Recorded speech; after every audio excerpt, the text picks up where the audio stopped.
Hello everyone, good morning. How are you? I hope you are all well.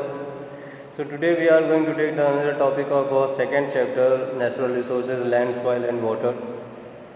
So I hope you all have done the exercise in your fair copy, whatever the exercise I have provided you in the form of PDF. So if anybody has done the exercise, then please send me the exercise. Okay, so let's start our topic, today's topic. So in the previous class we have discussed some topic related to just this chapter. So today we are going to discuss another topic, and this is the soil resources of India. Whenever I am going to explain the topic, first everyone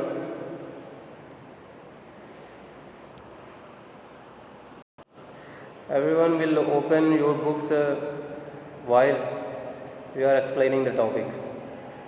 So soil resources of India. In ancient India, soils are classified on the basis of their fertility as उर्वरा, जिसको हम fertile बोलते हैं, और ऊषरा, जिसको sterile बोलते हैं. जैसे कि हमारे मतलब कि पहले की बात क्या है कि जो है इन सॉइल को किस तरह से कैटेगराइज किया गया था. एक तो उर्वर होती थी, दूसरी ऊषर होती थी. आप लोग अभी भी सुनते होंगे गांव में कि कुछ लोग बोलते हैं कि ये उपजाऊ ज़मीन है, ये ऊसर ज़मीन है. तो सेम चीज़ तब भी था कि उर्वरा और ऊषरा नाम से जो है लोग क्लासिफाइड करते थे, जिनको आज के टाइम पे हम फर्टाइल और स्टेराइल नाम से जानते हैं. अब उन्हीं में उनके जो बहुत सारे कैटेगरीज आई सॉइल की, उनके अलग अलग नाम आए. सबसे पहले आता है alluvial soil. Then what is this? This soil found in the plain of north India and in the food in the flood plains and the deltas of the major rivers. तो जैसे कि हम लोग क्या देख सकते हैं कि जैसे कि ये हमारा इंडिया का मैप है, ये रहा इंडिया का मैप, और ये जो रीजन है बहुत अच्छा तो नहीं बन पा रहा, लेकिन ये जो नॉर्दर्न रीजन है, यहाँ पे बहुत सारी नदियाँ हैं, ट्रिब्यूटरीज हैं, और ये अपने साथ कुछ ना कुछ जो है माउंटेन के डिपॉजिट्स साथ में लेकर आते हैं. तो वो जो डिपॉजिट साथ में लेकर आते हैं तो उनसे एक प्लेन का फॉर्मेशन होता है, that is called flood plains. और जब वही सारे जो है डिपॉजिट्स जब हमारे जिसको हम बोलते हैं रिवर माउथ कहाँ पर होगा? रिवर माउथ वो होगा जहाँ पे वो ओशियन से मिलने वाला होगा. तो उस वाले रीजन पे वो सारे डिपॉजिट जाके रुक जाते हैं और वो फिर फॉर्मेशन करते हैं डेल्टा का. तो इस तरह से चीज़ें होती हैं. तो फिर वही तो इस तरह के पूरे प्रोसेस में जिस सॉइल का फॉर्मेशन होता है उसको हम एल्यूवियल सॉइल बोलते हैं. This soil form due to the deposition of sediments by the river. Alluvial is very fertile and supports agriculture. अब इसमें क्या लिखा है? This soil form due to the deposition of sediments by river. ये soil किस तरह से बनती है? जो नदियों द्वारा सेडिमेंट्स लाए जाते हैं उनसे जो है इस सॉइल का फॉर्मेशन होता है. अब एक चीज़ और है कि ये बहुत ही ज़्यादा फर्टाइल होती है और ये एग्रीकल्चर को बहुत ज़्यादा सपोर्ट करती है. तो ब्लैक सॉइल, अब इसके बाद हम लोग पढ़ेंगे ब्लैक सॉइल क्या है. Black soil is a form due to the weathering of volcanic rocks. Weathering of volcanic rocks. अब जैसे हम लोगों ने पढ़ा है कि जैसे कि ये हमारा हो गया वॉल्केनो. अब वॉल्केनो के अंदर से जो मैग्मा रहता है, अब मैग्मा जब बाहर आ जाता है तो उसको लावा बोलते हैं.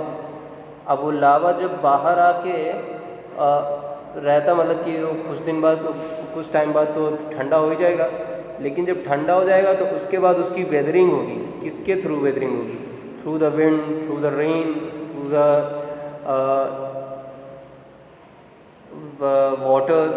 तो इन सभी चीज़ों की वजह से जब उसकी वेदरिंग होगी तो वो कट के किसी जगह पे जाएंगे. मतलब वो जो पार्टिकल है वहाँ के इस वॉल्केनो के आसपास के रीजन के, तो वो सारे कट के किसी जगह पे जाएंगे, मतलब एक जगह इकट्ठा होंगे, और वो जो इकट्ठा होगा तो उस तरह की जो सॉइल का फॉर्मेशन होता है उसको हम ब्लैक सॉइल बोलते हैं. अब ये आप जान ही रहे हो कि जब वॉल्केनो में से जब रॉक्स निकलेंगी, जो लावा निकलता है, तो लावा किस उसमें कार्बन की जो एबंडेंसिटी है वो बहुत ही ज़्यादा होती है, तो इस वजह से जो है ब्लैक सॉइल ही उसका नाम दिया गया। और इसी वजह से therefore it is also called the black lava soil, इसी वजह से इसको ब्लैक लावा सॉइल भी बोला जाता है। It also called the regur soil, इसको रेगुर सॉइल के भी नाम से जानते हैं। Suited for the cotton and sugar cane cultivation. अब इस तरह की सॉइल में जो है कॉटन और शुगर केन की कल्टिवेशन बहुत अच्छे से हो पाती है। अब रेड सॉइल क्या है? Old igneous rocks weather to form red soil. Old igneous rocks क्या है? सेम प्रोसेस है। इग्नियस रॉक्स कैसे बनते हैं? इग्नियस रॉक्स सभी बनते हैं जब वोल्केनिक इरप्शन होता है, मतलब कि जब ज्वालामुखी फटता है तो उससे जो भी लावा बाहर आते हैं और जब कुछ समय बाद वो ठंडे हो जाते हैं, तो वो अगर वो बहुत ही पुराना हो गया तो उसको हम ओल्ड इग्नियस रॉक्स बोलते हैं, जो कि हमारे यहाँ जब वो बाहर निकल तो उसको बोला जाता है बेसाल्ट रॉक बोला जाता है ओल्ड इग्नियस रॉक्स को। तो जब इनकी वेदरिंग होती है तो उसके बाद जो फॉर्मेशन होता है वो रेड सॉइल का फॉर्मेशन होता है। ब्लैक सॉइल और रेड सॉइल में ज़्यादा डिफरेंस नहीं है। ब्लैक सॉइल जैसे वोल्केनिक इरप्शन होता है उसके तुरंत बाद ही अगर वेदरिंग वगैरह हो गई, मतलब ज़्यादा पुरानी नहीं है, न्यू सॉइल है वो, तब जो है वो ब्लैक सॉइल। लेकिन अगर वो वही जो है ओल्ड रॉक्स हो गए तो उसके बाद जो वेदरिंग होगी तब जो है वो रेड सॉइल का फॉर्मेशन हो जाएगा। तो red soil is found in peninsular India. Peninsular India क्या होगा? जैसे इंडिया का ये जो साउदर्न रीजन है इसको हम पेनिनसुलर इंडिया बोलेंगे। अब पेनिनसुलर इंडिया में आपका महाराष्ट्र भी आ जाएगा, कर्नाटका भी आ जाएगा, गोवा भी आ जाएगा, केरला, तमिलनाडु, आंध्रा, ये सारे जो रीजन है ये पेनिनसुलर इंडिया वाले रीजन में आएंगे।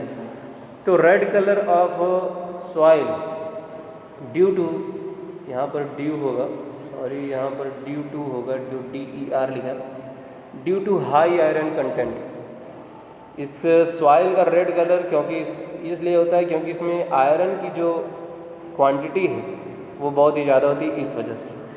अब हम लोग देखेंगे लेटराइट सॉइल क्या है। Laterite soil is found when heavy rain wash away the fertile upper part of the soil, therefore the soil is less fertile. अब लेटराइट सॉइल का फॉर्मेशन कैसे होता है कि जब कहीं भी जहाँ पर भी किसी फर्टाइल, जैसे कि ये फर्टाइल रीजन है, जैसे मान लेते हैं कि एक फर्टाइल प्लेन है, अब इस पर हैवी रेन फॉलिंग हुई। अब हैवी रेन फॉलिंग हुई तो ऊपर वाली मिट्टी क्या हो जाएगी? कट जाएगी, मतलब ये कहीं और चली जाएगी कट के।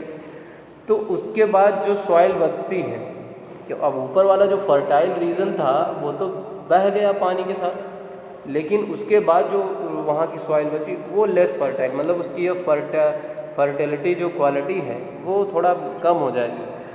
तो इस तरह के जो सॉइल्स का फॉर्मेशन होता है due to the heavy rains, so that is called the laterite soil. और ये कहाँ पर पाए जाते हैं? It found in the western Ghats.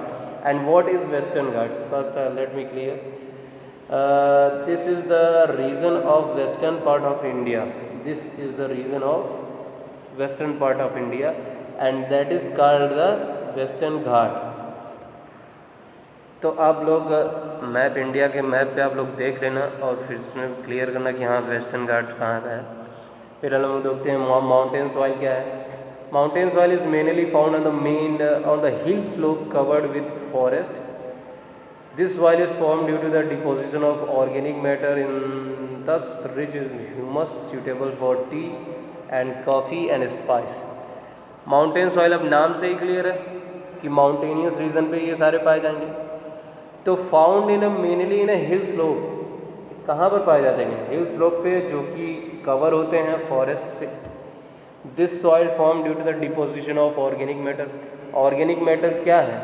Organic matter जैसे जितने भी कार्बन से रिलेटेड जितने भी मैटर हैं और उनका एक जगह पे डिपोजिशन हो रहा है, होता जा रहा है, फिर जो है इस तरह की जो फॉर्मेशन होगा उसको हम माउंटेनियस सॉइल बोलेंगे। अब इसमें जो है रिचनेस होती है किसकी? ह्यूमस की। अब ह्यूमस कैसे होता है? जैसे हम लोगों ने प्रीवियस क्लास में we have discuss about the humus. So what is humus? जैसे मान लेते हैं कि ये कोई वेजिटेशन है, पेड़ वगैरह है, और ये जो है कुछ समय बाद कट के गिर गया, मतलब टूट गया किसी न किसी वजह से, नेचुरल डिज़ास्टर की वजह से, इन सभी चीज़। तो अब एक बार ये गिरा तो फिर इस जगह पे वो ज़मीन पे गिर गया, फिर एक टाइम और आएगा कि यहाँ पे कोई दूसरा वेजिटेशन होगा, उसके साथ भी ये चीज़ हो गई तो वो भी गिर जाएगा। तो धीरे धीरे धीरे धीरे क्या हो रहा है कि उसके ऊपर लेयर लेयर बनते चले जा रहे हैं नेचुरल वेजिटेशन के या ऑर्गेनिक मैटर के। तो वो क्या करेगा, वो फॉर्म करेगा एक माउंटेन सॉइल को। अब इसी तरह से जो ह्यूमस का फॉर्मेशन होता है, मतलब कि रिचनेस कैसे आ जाती है ह्यूमस की, इसी वजह से आ जाती है क्योंकि ऑर्गेनिक मैटर का डिपोजिशन किसी पर्टिकुलर प्लेस पर होता रहता है, इस वजह से ह्यूमस की रिचनेस बढ़ जाती है। अब इस तरह की जो मिट्टी होती है वो किस किस क्रॉप्स के लिए या किस किस क्रॉप्स के लिए जो है सूटेबल होगी। जैसे टी की अगर कल्टीवेशन की जाए, टी का अगर हम लोग देखें, टी का प्लांटेशन हो गया, कॉफ़ी का हो गया, स्पाइस का हो गया। तब जैसे आप लोगों ने देखा होगा, जैसे दार्जिलिंग हो गया हमारे यहाँ वेस्ट बंगाल का, आसाम वाला रीजन हो गया, कर्नाटका वाला रीजन हो गया, नीलगिरी हिल्स हो गए। तो जिन सभी के हमने नाम लिए हैं अभी, दार्जिलिंग, आसाम के कुछ रीजन, और आप उसको फाइंड आउट करो कि कौन कौन से ऐसे रीजन हैं आसाम में या फिर वेस्ट बंगाल में, कर्नाटका में या नीलगिरी हिल्स में, कि जहाँ पे टी, कॉफ़ी, इन सभी चीज़ों की क्या होती है, कल्टीवेशन होता है। तो okay, so desert soil, what is this? Desert soil is found in hot and semi arid region. अब हम सभी को पता है कि डेजर्ट सॉइल कहाँ पर मिलती हैं, हमारे यहाँ राजस्थान में। राजस्थान में जो भी क्वालिटी है सॉइल की, वो डेजर्ट सॉइल की ही कैटेगरी में आता है। It is a thick layer of sand, this soil lack humus content but contains a high proportion of soluble salt. अब इसमें क्या है कि इसमें ह्यूमस की भी कमी है। ह्यूमस की कमी है तो फिर वही चीज़ बात हो जाएगी कि ऑर्गेनिक मैटर भी नहीं होगा। ऑर्गेनिक मैटर मतलब जितने भी मिनरल्स होने चाहिए, जो रिक्वायरमेंट होती है किसी पर्टिकुलर क्रॉप के डेवलपमेंट के लिए, तो वो सारी चीज़ें मिलने से रहीं। तो इस वजह से डेजर्ट सॉइल में किसी तरह का जो है प्रोडक्शन नहीं होता किसी भी तरह के क्रॉप्स का। तो लैकनेस है किस चीज़ का, ह्यूमस का, लेकिन हाई कंटेंट है किसका, सॉल्युबल सॉल्ट। अब देखो उस वाले रीजन में सॉल्ट का जो है प्रोपोर्शन, हाई प्रोपोर्शन पाया जाता है। जैसे कि हम लोगों ने देखा होगा कच्छ का रन हो गया, गुजरात में जो कच्छ रन है, रन ऑफ कच्छ, तो वहाँ पर आप देख सकते हो कि वहाँ पर बहुत ज़्यादा जो है सॉल्ट की फैक्ट्रीज़ हैं। उसी तरह राजस्थान में भी हैं, जो रीज़न है जो कोस्टल रीजन से लगे हुए हैं। तो उन सभी जगहों पर जो है हम लोग सारी चीज़ें देख सकते हैं। तो so that's it, today's class is over. So if you have any doubts or queries, then you can message me or contact me anytime. I will try to answer and I will try to explain the topic again, and whatever the topic I have taught you, you can also ask me the question related to that topic. So okay, that's it, and the other parts of this chapter we will discuss tomorrow, and I think tomorrow we will finish this chapter.